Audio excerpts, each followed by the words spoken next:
Good evening and welcome to VI Voices. I'm Emil Henderson III along with Clint Ferris, Boyd McFarland, and Yoki Hanley. Tonight we continue our election coverage as we have with us Naomi Joseph, Terrence Nelson, and Diane Capehart. All three of them are seeking a membership in the 31st Legislature of the Virgin Islands. I will be talking with them, and hopefully you will be able to get a little bit more insight and information of who they are and why they are running for membership in the 31st Legislature. As you know, Senator Nelson as well as Senator Capehart are seeking re-election, and Miss Joseph is seeking to be elected in the 31st Legislature of the Virgin Islands. So this should be a very interesting night, and it'll be hopefully not a long night, but we'll be able to get as much information as we can from all three of them. So when we return, we'll have Naomi Sandra Joseph on our show. Back in a moment.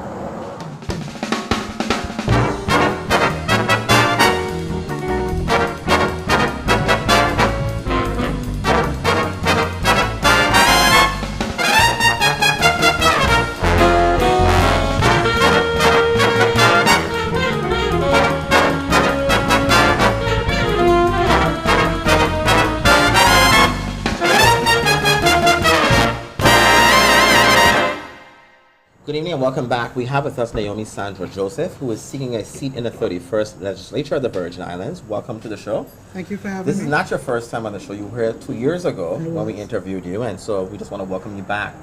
And so for those who may not know who you are, just give a little information of who you are. Why are you seeking yet to be in the legislature again? Okay. Well, my name is Naomi. My friends call me Sandra. I'm married to Mr. Oswald Joseph. I carry his name. So I was born here in St. Croix back in 1962, raised here, love here. My mother has 6 children. I'm the eldest of both parents' children. So kind of like being in charge. Yes, so that's me in a nutshell. I've been a member of the Virgin Islands Police Department just about 29 years. I hold a rank as sergeant. I'm in charge of the Special Victims Unit as well as our National Crime Information Center unit here in St. Croix. I was the president of the St. Croix Police Benevolent Association. I am a member of the Refuge Tabernacle Church. I was the president of the Enfield Green Homeowners Association. I've been active and busy in my community and always trying to help somebody. And knowing what St. Croix has, how it's evolved, how it has changed, and going door to door and talking to people and seeing how difficult it is, I figured it was easier to get involved and try to fix the problems than to sit on the side and, fuss and be angry about the fact that nothing has changed. I wanted to get involved, and that's why I'm running. Ms. Joseph, working towards your strength. Crime. What's your solution to the problem? Well, solution to crime, really, it's the people, The solution to crime fighting is actually people working together with the police department. Right now, to crime is a pardon. You would agree? Yeah, that works too. You would agree? That's one of the things. Okay. That's one Go of ahead, the Ms. things. Joseph. I'm sorry to cut you off. But for the most part, the normal day-to-day people don't get pardoned. So they get involved in crime and they go to jail. When they come out of jail, they come out the way they went in, and a little bit more advanced because they now know how to try and avoid getting in jail and how to hide the tracks. But I want to change that. I want to make sure that when they come out of jail, they're actually reformed. We can't put a man in jail and let him sit there for 3, 4, 5 years and come out without a high school diploma, come out without a skill, coming out with a tool, without a plan. At least entrepreneurship should be what we are trying to tell them. We know the record itself going to prevent them from getting any real significant job. So we should be trying to show them that there's a way for you to become self-employed, build that pride in our men and our women so that crime would be the last thing they want to get involved in. And how do you intend to do that? Well, that's the number one question. Well, one, by making sure we fund, like prisoners under a memorandum of understanding, a consent decree. And so that's one of the things that they're required to do, is to come up and change the way we are incarcerating our prisoners. They're supposed to come up with programs, but we have to fund the programs.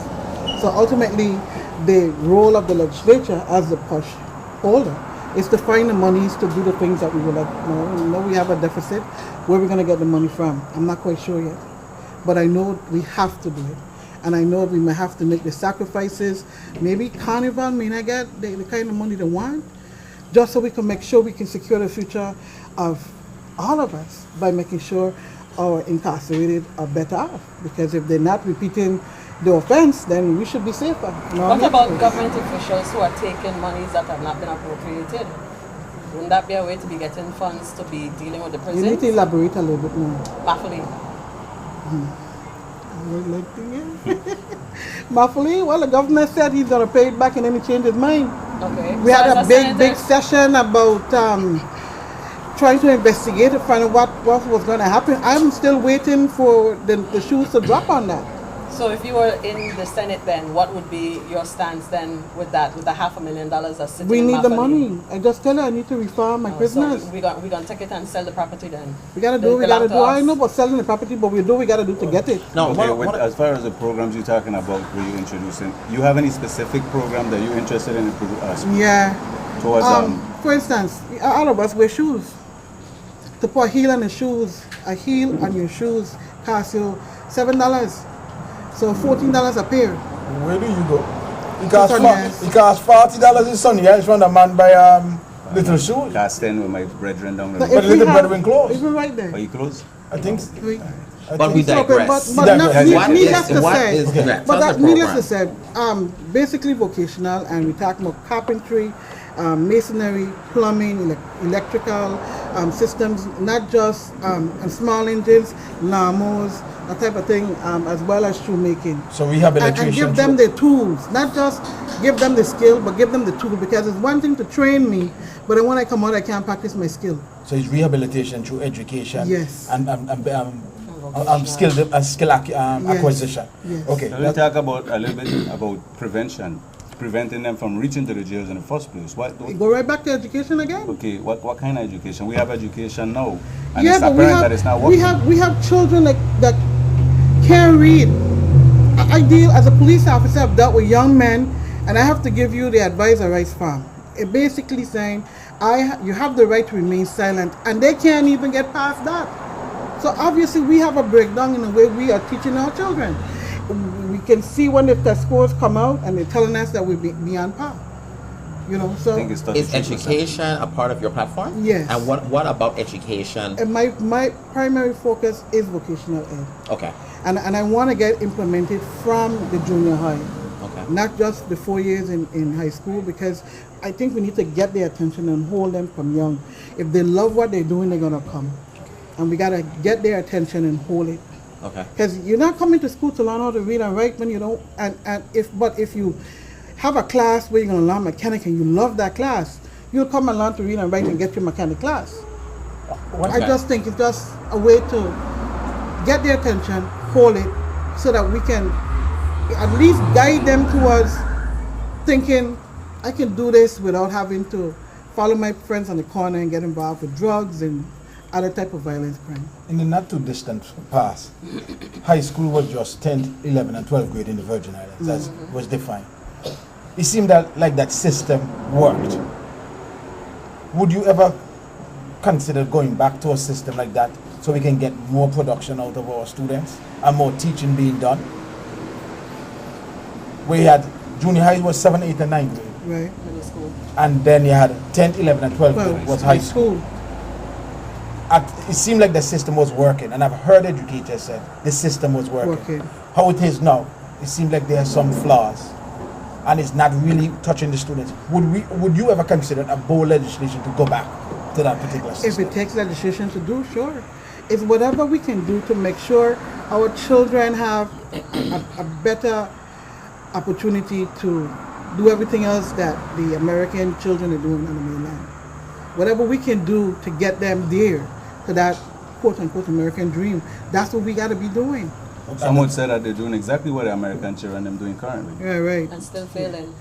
No, That's my he's talking point. about he's talking about the negative aspect No, of it. this not the Some would say- negative, because, sorry, not meaning to cut you off, but with the education system as it is, we tend to forget that we are a Caribbean nation and that our culture is very different from America, not to mention that we are the majority of the minority here. So we learn differently. So to be, espousing the American education system is actually hindering our children from succeeding. So if there would be any chance to change it so that it would be more beneficial for our children. Well, let me ask you this question. Would you, because I know that the department has chosen or opted to follow the No Child Left Behind Act, which I think if we follow it, a lot of the communities that have opted not to do it are producing much stronger students. Yes, they are. Is that something that you would push for us to get away from that and go back to There's no how our child- curriculum was? That's leaving our children behind. I mean, my mother was an educator, and to hear her talk about it, like when it first came out, and she was, I cannot do this. This is just telling me to test the children, but I can't teach them. I need to be able to, Right. get back to a curriculum that I can get them to understand, whether it was a Where they're better learning. program, where they can learn something, or they could read, comprehend what it is they're taking in. And we're not doing that. Right. I'm telling you, it's disheartening when you're trying to talk to somebody about something they did wrong as a police officer and realizing that the reason why this child did what he or she did is because what they have to face at home and at school. If you go to some of these children's homes, you'll be appalled. Now, what plans do you have for revenue generation of new money? Not money we already have, but I mean to get new money into the territory. But that's a big issue. The It is economy a big issue. It is a big issue, and I don't know. I'll sit here and tell you a story that don't make sense, and I do not know where I'm going to get new money from. But I know At that. least you're honest. Yeah, I don't know. Okay. But I will try to find it. Wherever it is, I'm going to smoke it out. Now, speaking of smoking. I don't smoke. Okay, so Yoki, this is your opportunity to ask your question. Yes. And I shouldn't say it like that because You should, because it's not my question. It's really not. No. I shouldn't say speaking about smoking because that's not what it's all about. No. But go ahead. And I will use the proper term. Yes, proper term. Yes, decriminalization or legalization of cannabis. Decriminalization, I'm for. Legalization, no. You can imagine you sitting in church and somebody outside with a spliff in their mouth just smoking. I can't That see happens that. now. Yeah, it happens Well, now. I can't see that. At least now you have a recourse. You can see them drinking? The pastor the blow smoke, but we don't know. I don't. Because you can consume cannabis. You drink it, but I can't take no. I could see us finding somebody maybe if they're walking around with a joint or whatever, In public. and in public, if you find them like a ticket.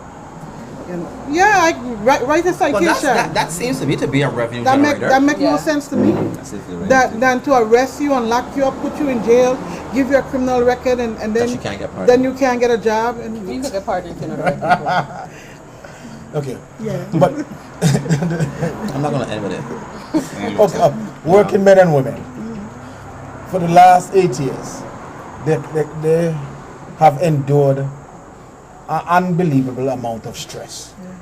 They need some reprieve. And it starts with the legislature. And you being a farmer union leader, name one legislation you're going to put forward to benefit the working men and women in this community. but just recently, Renaissance Group was remediating that. They still are remediating that red dust over where Matt Merita was, and in that they brought in heavy equipment, tractor beta, backhoe, brought it in here, and brought in operators. Well, we have men here unemployed. Unemployment, when I checked, was 13.1%. In St. Croix District. But that's a territory-wide number. 13.1%. But I do believe Okay. that. Okay, go ahead. And most of it we know is St. Croix. Yes. And you're gonna tell me that an IDC beneficiary, where we have some control over, can be allowed to do that without any type of penalty? What prevents them from doing it? Well, it should be in the contract that we sign with them. That if you're gonna be hiring anybody, it has to be first local. And local needs to be defined, not just somebody who comes here for 90 days. And so those are just... But I think right now it's defined that to include the people in Puerto Rico. And the Yes. US. And it shouldn't be That that. makes sense right now. Well, then- Right. But it shouldn't be that. So your that's legislation my would be to amend legislation, that. to amend that. Because Puerto Rico, then again, Puerto Rico is different. Because whether it was allowed or Well, not, the none Puerto of us Ricans went would over have to do chased, that. us So, out. yeah. The Puerto Ricans would have chased us out. Yeah. Let's be real. But yes, that's what I want to do. I want to make sure that ultimately it is local hire first. We have control over IDC beneficiaries. I don't know just how we tweak it to deal with just any business. I don't know, but I know with the IDC beneficiary, So we you have talk- some control. So you talk about IDCs, those companies that receive TIP benefits, all Yes, those all of people those that that receive receive benefits tax from the benefits from the Virgin Islands government. government would definitely have to talk about hiring local now. And I mentioned TIF to bring Home Depot into this discussion. Okay. I go to Home Depot and more I'm seeing these self-checkouts. All of these self-checkouts and maybe just one lady manning the whole station and there's not a teller, a regular teller to take my cash and let me would you put forth some sort of legislation to make sure we actually put Virgin Islands people to work, Virgin Islanders to work, versus having these machines doing the job for us here? Especially when we gave a company like Home Depot so much benefits. I personally don't have a problem with a machine. Yeah, and I think you're crossing into funny territory. No, like that. absolutely. We may be crossing into funny No, territory. but they have tellers there. No, Yeah. not all the time. Not all the Not time, all the but time. but Most of the time, you have those banks of machine going all the time. And you may just have one teller, and if that teller is not open, then there's the lady right there to facilitate your transaction. They had it in Kmart. And You had it in complained. Kmart and move it out. People complain. Well, and- as we're and- running out of time, I would like to. I'm sorry, you had a question? No, I wanted to go back to this. You talk about Puerto Rico and that wouldn't happen in Puerto Rico. You understand why that wouldn't happen in Puerto Rico? Yeah, correct? national pride, that won't happen. Okay. Puerto Ricans will that not allow goes, that. goes I along love with. the national We pride only have here. national pride when we are away. When we are away, we are Virgin Islanders. How We do we- fly our flag and everything we own. And we VI sign everywhere we go. But when we come back home, we forget all about So you VI don't think we pride. could take that back to education? We need to. We need to. I believe it starts in the home. We need to. Can't start in the home if those in the home ain't know about it. Thank Exactly. you. Then anybody have to start with the home. And so this The year we school is see. the extension of home, so Now, let me ask you this question. I know we've talked a lot about crime issues, and that's primarily because you are a police officer, and you've talked about your education plan and what you intend to do, as well as your decriminalization of marijuana. well, I would support Cannabis. That you would support that. that. Right, I would support Tell that. us a little bit about your stance on healthcare. Well, I'm a cancer survivor. I lost a portion of my right kidney to cancer. So I had to leave. I went to New York, and everybody that I love was away from me. You know, granted, I had to go where I can get the best possible help. My mom died from cancer. Uncles and grandfather died from cancer. So the fact that I would have to leave here hurts. But there's no, you have no confidence, you know, having the best quality care at home. Last evening I was here, and I met a young lady who said her granddaughter had sickle cell anemia, and the child got critically sick to the point where she had to go in ICU. She was hard because, you know, the spleen, your body got hard, stiff. They had to try airlift the child from St. Croix to Miami, and there's basically no intensive care for in the pediatrics area at all in St. Croix. I lost a friend who walked into Juan Louis Hospital with an asthma attack, died. My godfather quite recently, same thing. We don't even have a neurologist on staff. Those are the things that, could you imagine your relative is lying on the bed and the doctor open the eyelid and stick a piece of paper and touch your eyes and the eyes react, and he says to you, oh, they have brain activity, but then you still bury them? I mean, that's what we're doing here to tell us that that, you know, everything is working, the brain is functioning. We don't even have an EEG machine to hook our people up to. How do we do that? A simple machine is like $2,000. 2001? Yes. So what would something your like plan that. be for us to kind of turn the trajectory of that, what we have now around, to at least start the process where we're able to have better health care for our people? And I'm also not just us, but, well, let me split it up. Yes, what will you do for our people in regards to us to get better health care? It's my understanding with the federal healthcare program that just went in place that there is monies available for each states and territory. And we chose, rather than going into the insurance The exchange program. we decided to just Increase enhance Medicare. our Medicaid. But that there's also monies available to help with hospitals. And so whatever, I really want to see a grant office open And since we're a colony, and since America is helping everybody but us, let's get a grant office, and this is all they do all day, write grants. We're colony? We're the last colony Oh. in the whole world. We're the last colony. Don't encourage We him. haven't. You know that? Let me tell you. Don't encourage I him. know your eyes are handsome, but it's true. Yes. So, yes. Is that won't make us any easier on you? But go ahead.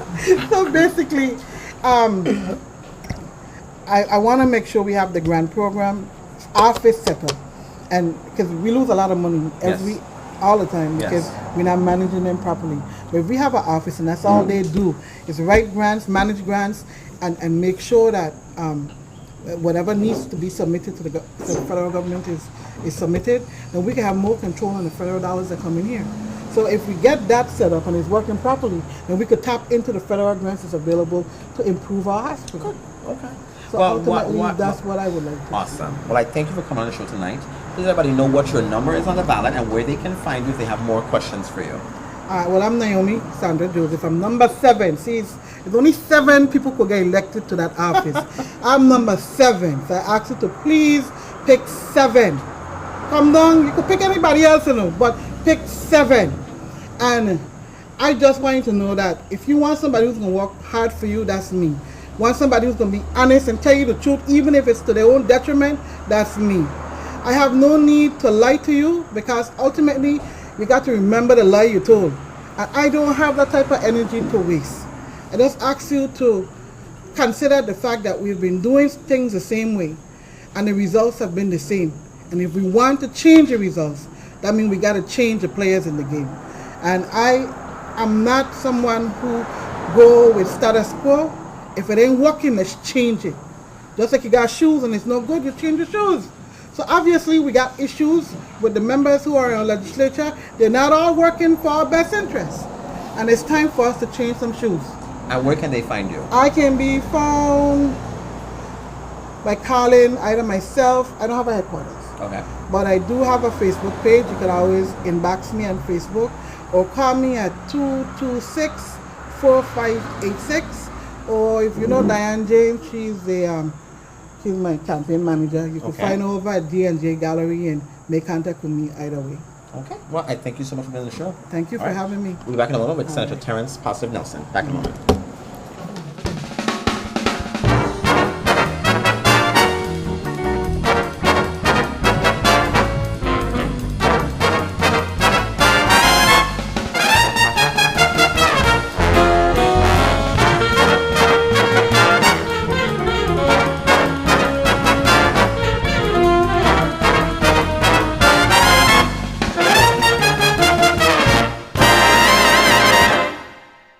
Good evening and welcome back to VI Voices. We have with us now Senator Terrence Positive Nelson. Welcome to the show. Or I should say welcome back to the show. You've been here before, so welcome back. And you are seeking re-election into the 31st legislature of the Virgin Islands. And so now let us know a little bit about why you've chosen to seek re-election and what you think you're going to bring that will be different from what you did this year, this term. First of all, good evening. I'm happy to have the opportunity to be here once again. My name is Terrence Positive Nelson. I am a 5th term senator. I am seeking re-election.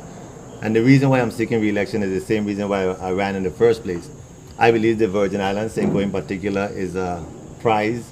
And I do believe that with better governance, we can be able to live comfortably in this place we call paradise and home. So I believe I add value to the process, and me being involved is going to help the Virgin Islands become a better place, particularly St. Croix, my home. And Senator, I like how you put it in the first. Governance. Because we know that's the most important thing. Government is broken in the Virgin Islands. What do we do going forward in the 34th legislature to make sure we repair the damage that was done by this administration and by what took place in the 30th legislature in terms of lack of action to bring forth meaningful legislation? Again, thank you for a very interesting question. The issue is governance, and most of the ills of this territory is not the lack of legislation or the lack of laws. It is who is the chief administrator. So I'm looking with interest as we are now about to approach a new administration. And with a proper governor in place, we can see a turnaround. You don't need many new laws. Many of us, we have some old laws that needs updating, yes. But the issue is not new laws. What affects the people on a day-to-day basis is the ability to have workforce deployed to take care of some of our service level issues. That's executive branch challenges. What can we do? Well, the legislature can perhaps be more efficient in making a proper assessment as to how much money we have. That's like the big dilemma in government, where to find out exactly how much money we have to spend. And most people see it playing out in the legislature when we're questioning the financial team to find out how much money is there so we can appropriate at appropriate levels. That's all. Sorry, I'm going through your VI infrastructure reconstruction plan.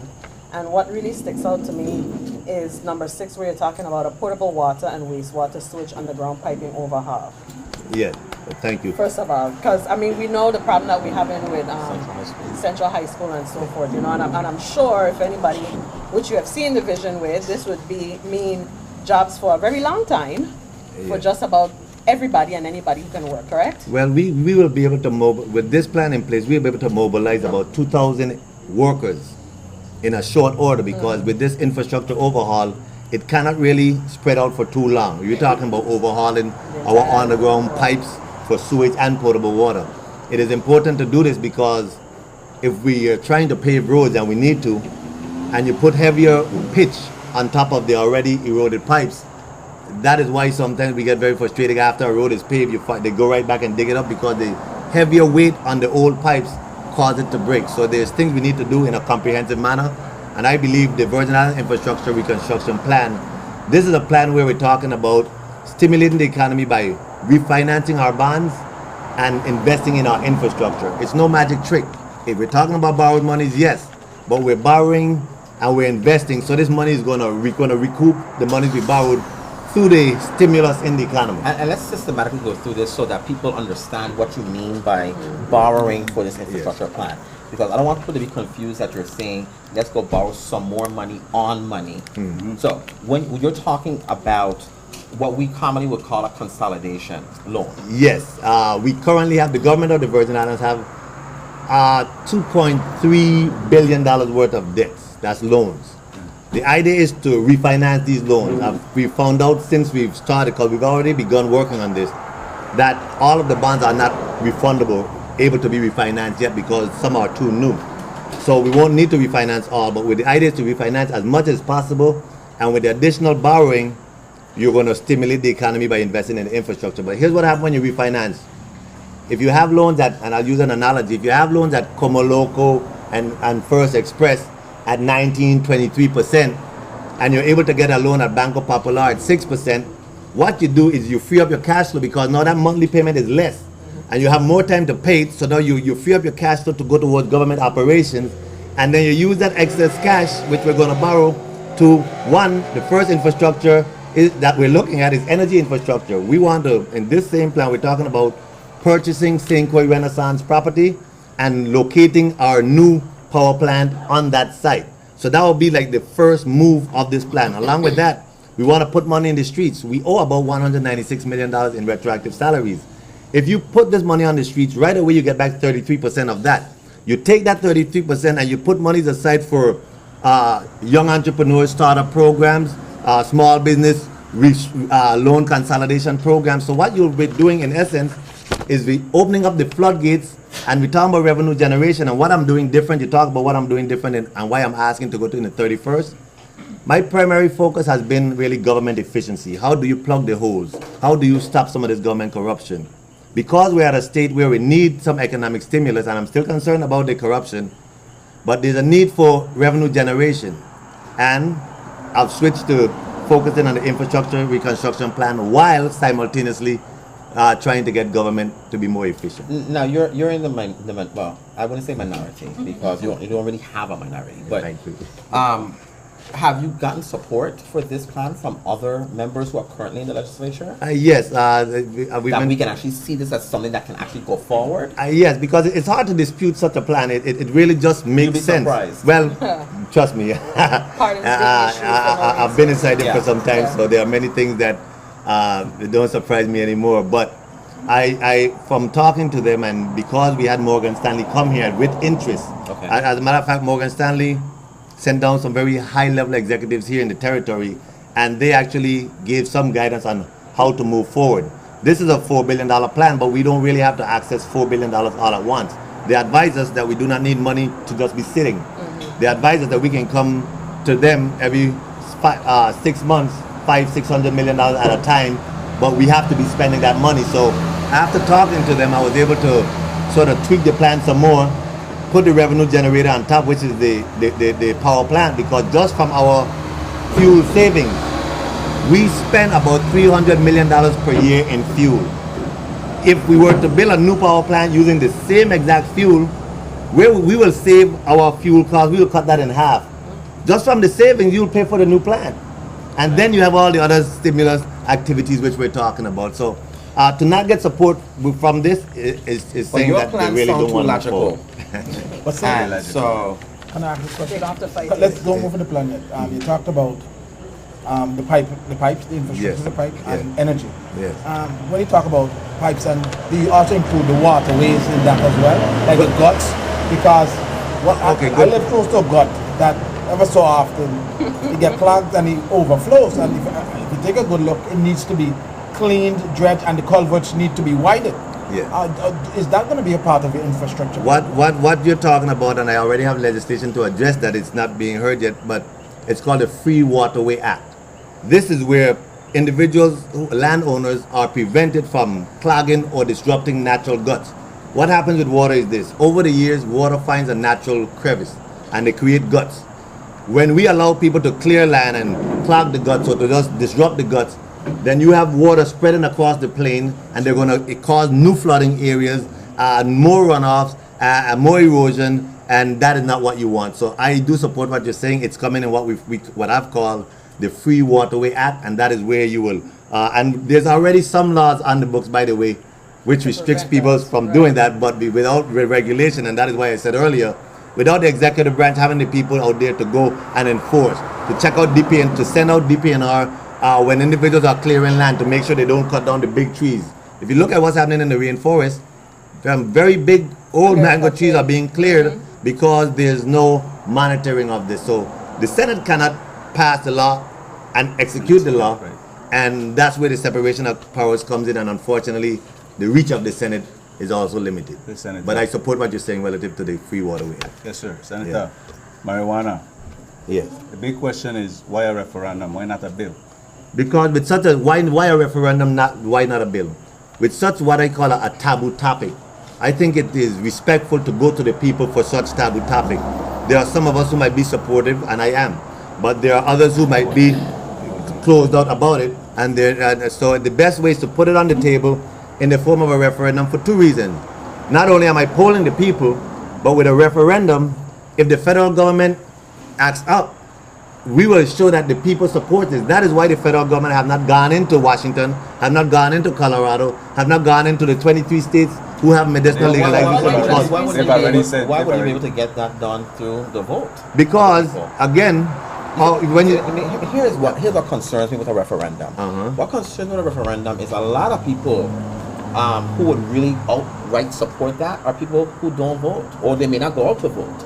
And then what happens is you have a skewed result, because those who are not for it will make sure that they vote. And so it comes out like 80% of the people don't want it, but that may not be accurate. It's just that the people who went to vote are the people who were mostly against it. Well, at some point, the electorate has to be responsible. The measure is before the public. If they support it, they need to go register and vote on the measure. See, I agree, but the problem with that is that you have a lot of people, for whatever reasons, can't vote. You have a lot of people who would support it, who don't have their civil rights restored to them, so they can't go to vote. And so what ends up happening is that genuine, or somebody who may be ill and they just don't vote, or for whatever reasons that they have. I guess what I'm seeing is, it seems to me that there is widespread support, at a minimum, at least for medicinal use of marijuana. Yes. And I don't understand why anybody would be against that. Have you heard the hearings? Yeah, I've been there. Yeah, that's my point. And I don't understand why anybody would be against it. But it seems to me that if it went straight to a vote by you all, not us, that you submit, that's why we vote for representatives. But let me correct you. You yourself said you were at the hearings and you saw the challenge we had getting the measure on the ballot. People drive policy. If the people overwhelmingly support this measure, then it's very likely that whomever is sitting in the 31st legislature, Then why not will- an initiative as opposed to a well, referendum? the people does initiative. The Right. people do. So that's the people's initiative. So what an encouragement of that, because the reason why I say that is this referendum simply says for the 31st legislature To consider. consider it. And then, okay, so 60% of us say we want it. So the 31st legislature come here and say, okay, no, see, I've considered it. And And, that's the end of it. then that's the end of it. Well, and again, people drive policy. If the people overwhelmingly want an initiative, and you have people you voted for do not support your desires, the next go around, you know what to do. Listen, there's no magic trick in this. It's just how it slices, okay? It's a taboo topic, let's admit that. There are many senators who are supportive but are afraid because they're putting their finger in the wind to see which way it's blowing. Right. Now, the indicator going to come on November 4th. Come November 4th, it is my interest, if it is supported, that I will push the measure forward if it is supported. If it's not, I will leave the measure alone. I think it's fair enough to say, and that is why there's been why, because it's a topic that I believe the people You know need when to I say win. why, I mean if the vote comes out that they don't want you to consider it, why would you still not push it? But why- At least for medicinal use. Well, what there's on, so much research on it. what's on the ballot is medicinal marijuana. I expect that we will have an overwhelming support. If the people do not support this, then why should I fight the people? It is up to me, and we've been trying to, and I've been accused of this being my primary agenda. It's not. It's already on the ballot. I want the people to tell us what to do. And the only reason why I've been having to talk about it so much, because for all the talk programs, all the media, I have been to defend my character, to defend my position and dispute the misinformation that's been put out there. So it seemed like it's a hot topic for me, but it is because it's a hot topic generally. So I'm just responding to some of the In the event the people support it, yes. it goes forward, it becomes law.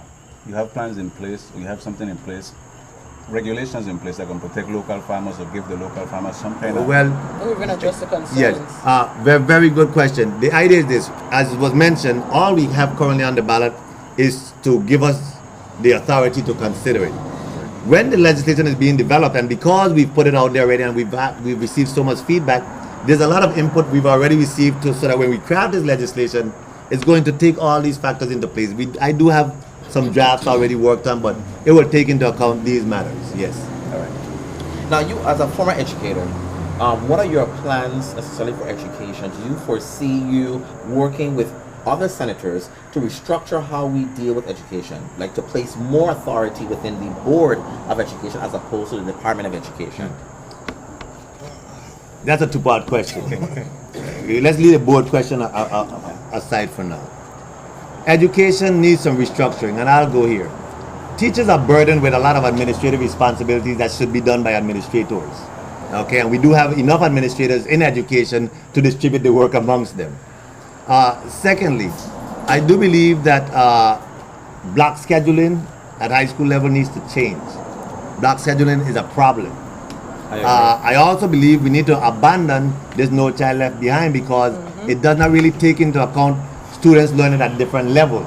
Because no Child Left Behind is even talking about mainstreaming, and as a teacher myself, having to sit in a class and mainstreaming asks you to don't show that the students need special attention, but they sit in a regular class, and with our shortfalls, there is not the proctors to help in the classroom. So the student is looking at you saying, Mr. Nelson, I need help. But you have to try to look at the student like, I'm going to try to come around to you so the other students don't recognize you. You're cheating that student. And nor are you, not you, but I mean, nor is the department paying the teachers what they should be paying. Because when you do this inclusion, what you have is a regular teacher who is not a special education teacher. That's outside of their actual certification scope. So there's But because training that of the should have taken inclusion, place. Right. Then these students are all in this room, and then you can't necessarily let the teacher know what all the background is on some of these children. So they have no idea that you have some ADHD problems and that you have some other learning disabilities. And a teacher who is not a certified special education teacher is required to do what special education teachers do. Yes. But you're not going to pay them any more money. Yes, you're right. And so we don't have enough special education teachers in the territory. So you're putting a burden on the teacher and you're cheating the student. Correct. Another thing I would like to do with regarding education, and many people are going to mention it, is the fact that we need to build a strong apprenticeship program. I'm going to call it, and it's part of the reconstruction plan. I call it an apprenticeship employment program. We have many students, and some are dropouts or what have you, between the ages of 16 and 24, whom I would like to enroll them in these certification programs, so they would, at the end of 12 to 18 months, they would have learned a trade. Like a job corps. But what's the caveat?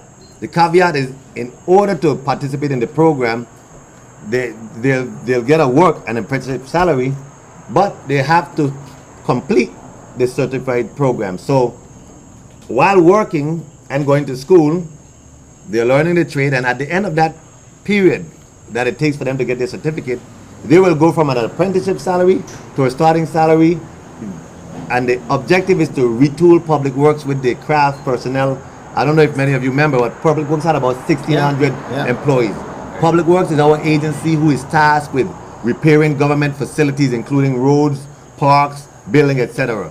With only 20-something to 40 personnel who are not even skilled personnel, that is why we have sick buildings.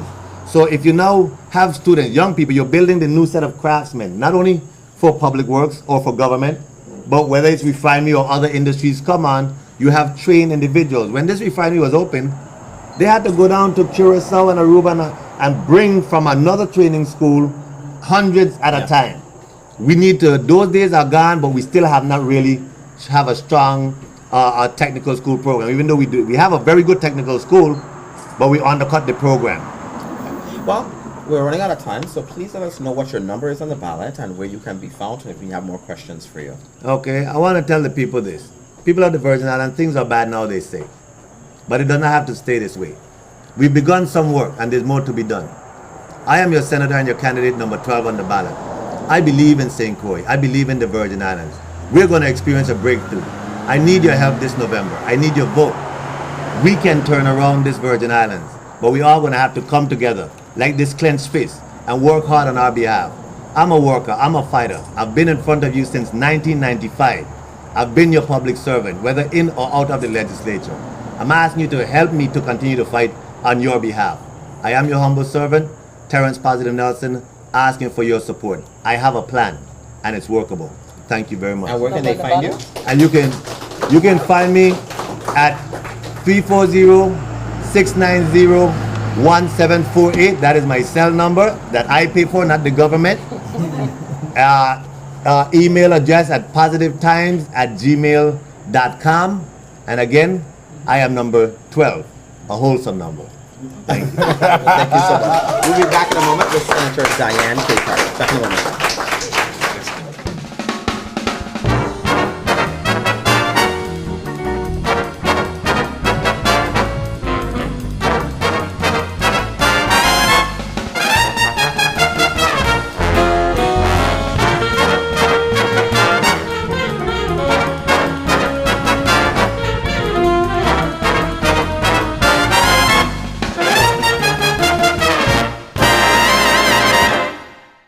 Good evening and welcome back to VI Voices. We have with us now Senator Diane Capehart. Welcome. Good evening. This is like your third or fourth time on the show, right? Yes. Okay, yes. so you're like So a I'm no regular stranger. now, right? Good. Tell us a little bit again. Actually, you know what? You may not need to do that for right now because you've been here already and you were here earlier and we talked about why you are running for office.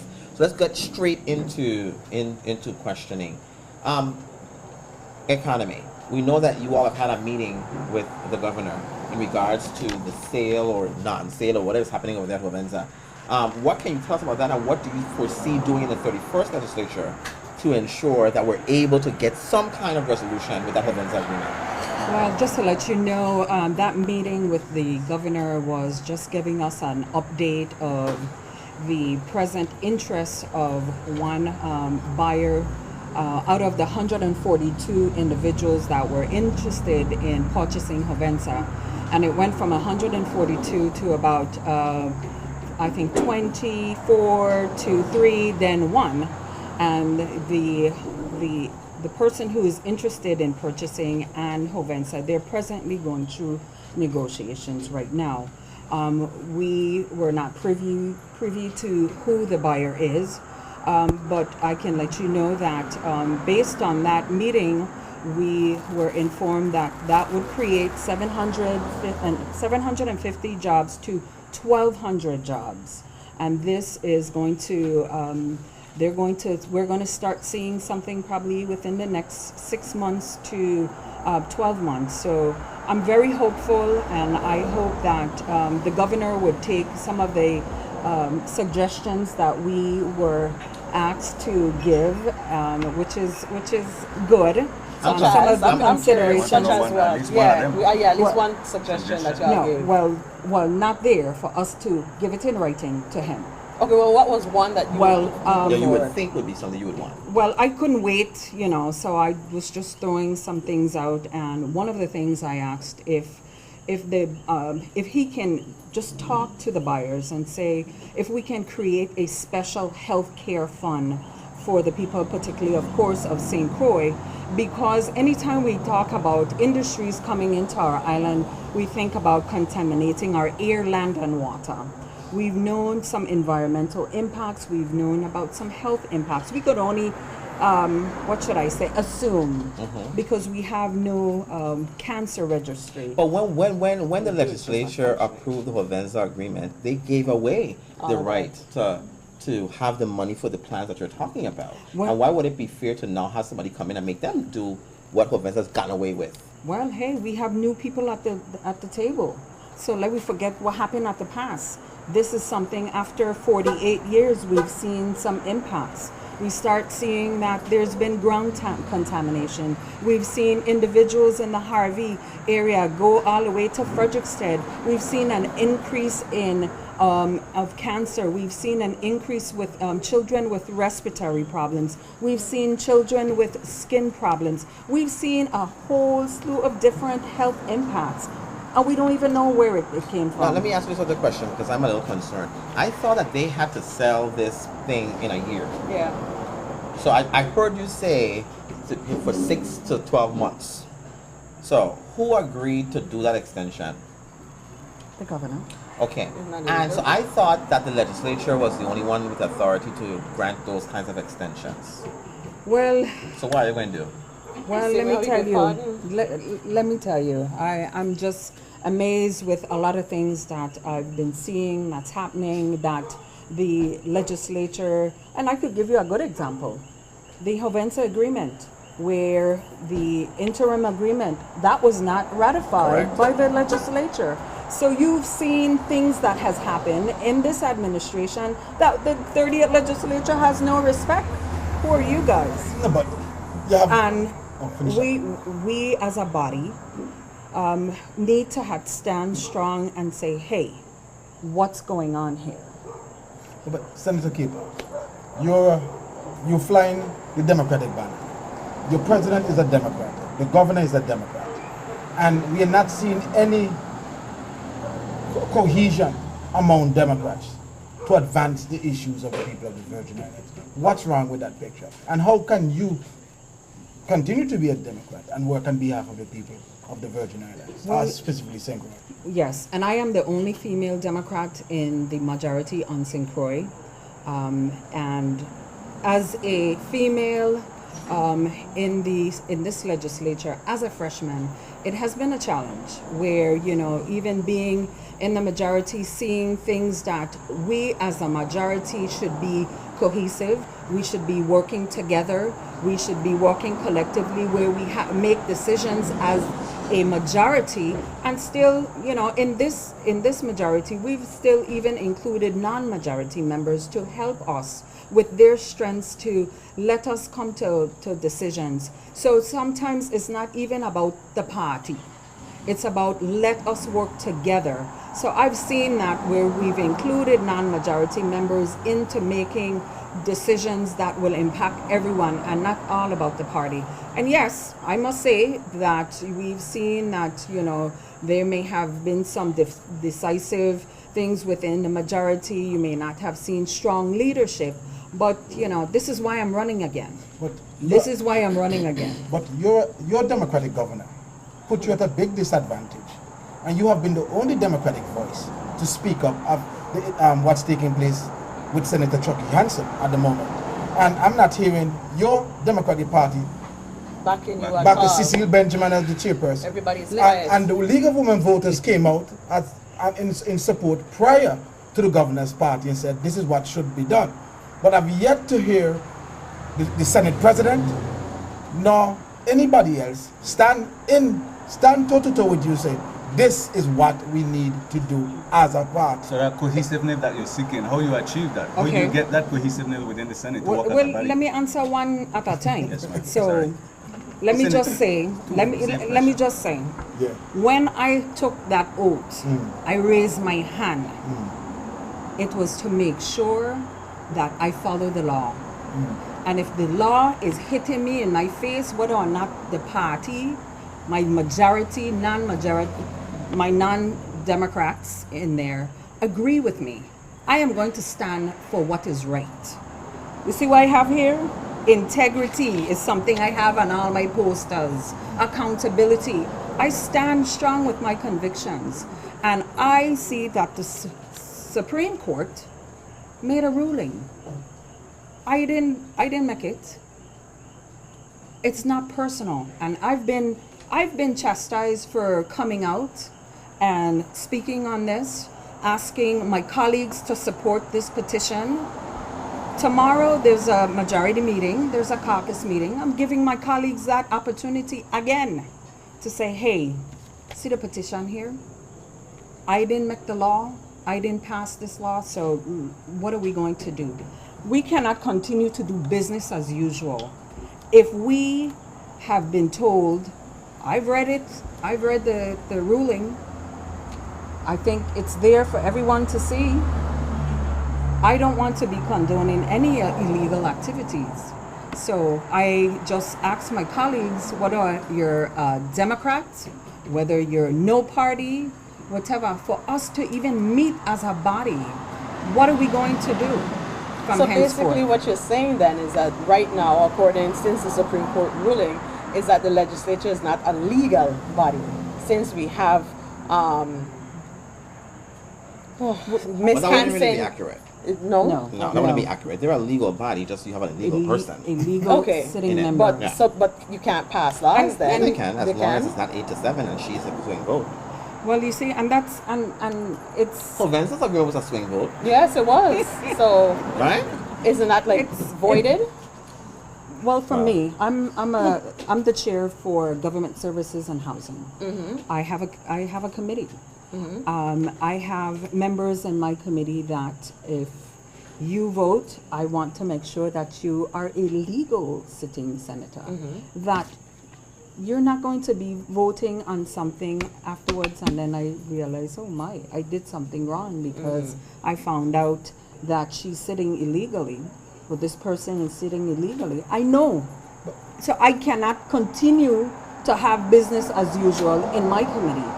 So it seems like your other Democratic senators then are condoning this illegality to happen then, as- because I'm surprised well, that nobody hasn't jumped up and we let me just carrying you above, saying yes, this is the lady who has championed the cause, and we all it should not be a question to sign on. So it makes me wonder. Well, let me just say, waiting. Their sense of reasoning is they would like to get legal opinion. Nonsense. Thank Legal you. opinion. That's nonsense. So then- You just so sit then here they and talk agree- about the Supreme you Court, but understand? I want to go back to this refinery I'm just business. telling you what Yes, ma'am. is And we being understand. So said. they Thank like you. illegality. It's done. You're the only one that stands up for truth and justice. That's what you're telling me, and the rest of them need to go and sit down and go and go. Go ahead, boy. I want to go back to the refinery. You talk about moving forward and its new players. Every company or any business goes into business to make money. Now, the players who are taking over is new. Those who are doing the negotiations is the same old players. You feel comfortable with the Attorney General taking lead in this situation? To be honest with you, no. But here it is. Now, to me, for me, it's a double-edged sword. I voted no for Havensa. Let me Thank just you. say this. I voted no on the agreement. Yes, ma'am. I voted no on the agreement. I did not vote no for the sale. Of course, I wanted jobs, but I wanted to make sure after how many years being in our backyard, and we've had time and time again, you had the First Amendment, you had the second, you had the third.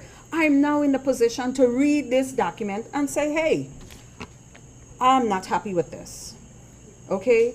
So, as I said, I wanted to see the interim agreement that I didn't ratify, and I asked for it. So there were many things that I saw that I did not feel comfortable voting on. And now, again, do I say no? When I have individuals here who have blamed me for closing Hovensa, not, you understand what I'm saying? I'm voting for you because we don't have Hovensa. The economy is bad. I'm not to blame for that. We had a trend where we had to blame energy. You know, we've been on total dependence on fossil fuel from since beginning of time. And with alternative energy not being in place, then this is when we start to see the economic impacts where businesses are closing. Okay? So now, yes, there are going to be negotiations. I would love to see the new administration be the one to negotiate the Hovensa contract. So I would wait and see what comes before us, and then I go from there. Think you have enough time? But anyway, No, but They wanna act soon as possible. On the way. Now, let me ask you, you were talking about energy. Do you support the transferring of, or the moving, I should say, of the WAPA plant out of where it is now to a new facility with new things? I don't think so much is, yes, I know oil is an issue, but it's an old plant. And so it's an old plant where you got to really feed a bunch of stuff in. Yeah. And that causes you to have to use more oil. It's like an inefficient plant.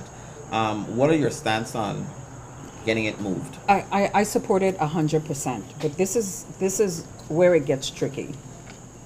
In that area, EPA only allows a certain amount of emissions to be emitted in that area. So if Hovensa is sold, they can buy that permit from that person who had it. Renaissance, if they leave, then probably WAPA can go there. Not unless somebody leaves in that area. Then take it. You know, Can you that look at eminent happen? domain, and So- you go over there, you take it from them. I'm going to use it for the public use. So there needs to be something where now we really need to seriously look at this. And I've asked this question many times before, because with the propane going into the Richmond area, I've always been concerned. Here it is, we have a school there, we have a clinic there, we have a housing area there, and you know, I've asked about the environmental impacts. If something was supposed to happen, what is the measures that you have in place? Well, I don't want to call disaster, right? But we have to Well, think I was about in St. these Thomas things. last week, and my driver took me to see where they're putting the propane tanks in St. Thomas. And they've like blown out a mountain. They did And cool. so they blown out like a little part of the mountain. Yes. And they're going to put these propane tanks on top of this mountain. Yes. And I'm going to tell you, I just see that something either going to rain too much or something going to happen, and those tanks will come tumbling straight down off the mountain that they put it on. It just seems unsafe to me. We got a And so, levy. whose authority have they decided to put that? That out Those of- propane. that's out by Crown Bay you're talking Yes, about? yes, out there. Like whose idea was it that would be the best? If you know, you may not know, Well, but well- for it to be there. Well, you can only think 300 about, feet. well, who's going to put it there? long WAPA. the bit, So they 300 have to go through all these different permits. So, you know, you have Environmental Protection, EPA. So they're the ones that approved it. You have even Coast Guard, because this is going to have to come by ship and then transported on land. So there are many entities that approve this. And that's a very Now, busy now port it is. in St. Thomas. Now let's talk about crime. Unfortunately, you have been the victim of crime recently. Yes. You know, you're going back into the Senate. What plans or what bills do you think that you want to work on for us to deal with the crime problem that we have going on now? Well, let me just first say that when I was elected 2 years ago, I pledged to address crime. And I had 3 bills already passed. I had a home invasion bill passed. 14 of my colleagues supported that. I had a computer crimes bill passed. I had a bullying and gang prevention bill passed. I'm working presently on a stalking legislation. And unfortunate, this experience that I had, it had me looking at things in a different light. Not that I didn't know that crime existed around us, but I was a victim. And I actually felt it and saw what individuals may experience all the time that I may have never been. I've been on the other side. So I am going to start looking at other preventative measures for our young children. I think we as a society, we failed our children. And they are now desperate. They're looking for any way that they can survive. Survival is the key right now for them. And we have to start looking at other economic opportunities for them. We have to start training them. We have to start working on mentoring programs for them, because some of these youngsters start showing these signs of they're going to be a challenge to our society at a young age. So, if you're a teacher, you could start identifying some of these individuals, and we could create programs to help them with their parents, in school, with mentoring. We have failed our children. So I'm not going to I'll just be looking at legislation to penalize. You understand? I'm going to be looking at legislation for preventative methods. No, but are we, like for instance, like taking the case of, we had two cases. One with former Senator Alvin Williams, and we have a case with Senator Chucky Hansen, in terms of both of them committed some sort of a crime. And are we ever going to start to say we have mandatory sentences for some of these public officials who do these sort of crimes? Because we try to book at these young children, 18, 19, and these folk who have the money and have the government resources to buy a good lawyer can actually get off scot-free. And still collect their pension. Yes, correct. But we are harming the young, but we're rewarding those who do crime at another end. How do we take care of that to make sure we punish who we should be punishing? Yeah, we as legislators, the executive branch, the judicial branch, we are not doing what we should be doing in each segment of government. And when we have elected officials who don't follow the law, you have individuals now in the community say, well, if I don't do it, I don't have to do it. You have people telling me that we got property tax bill coming out, me ain't paying mine now. And this is the consensus of everyone.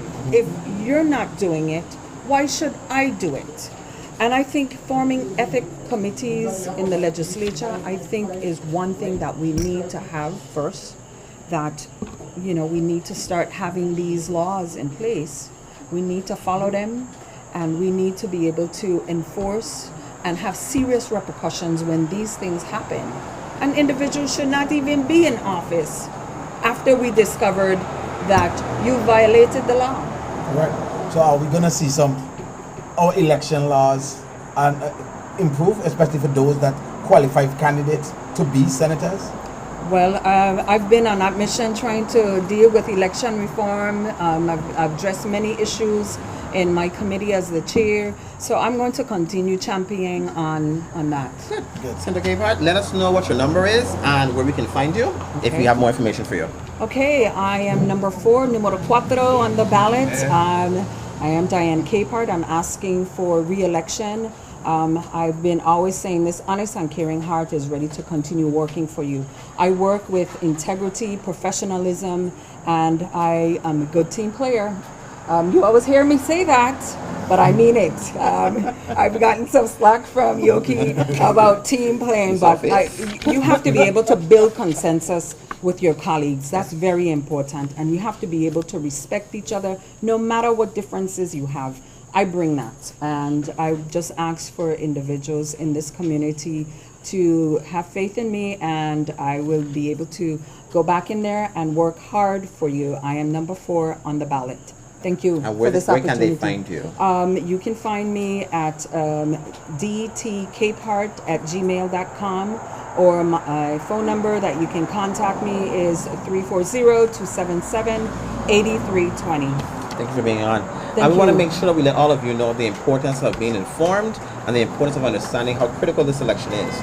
It is critical because it's our time to be able to change the trajectory of where we are and be sure that we're able to get into a more positive light as a community. We have to ensure that we're able to have people of integrity in our office, as we've seen over the last few weeks, where we've had major issues. But we're about to go into a time where we can really, really get ourselves into an area where we can do a lot better.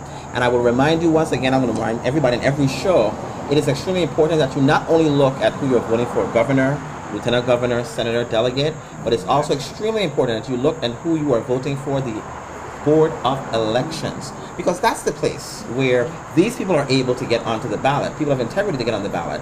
And if they're corrupt, then our entire election system is going to be corrupt. So please be sure to go down there and look and see who you need to vote for with integrity to ensure that you are able to pass the kind of election reform that we need to pass. And please do remember that your voices make a difference, so allow them to be heard. Good night, everybody. Good night. Thank you so much.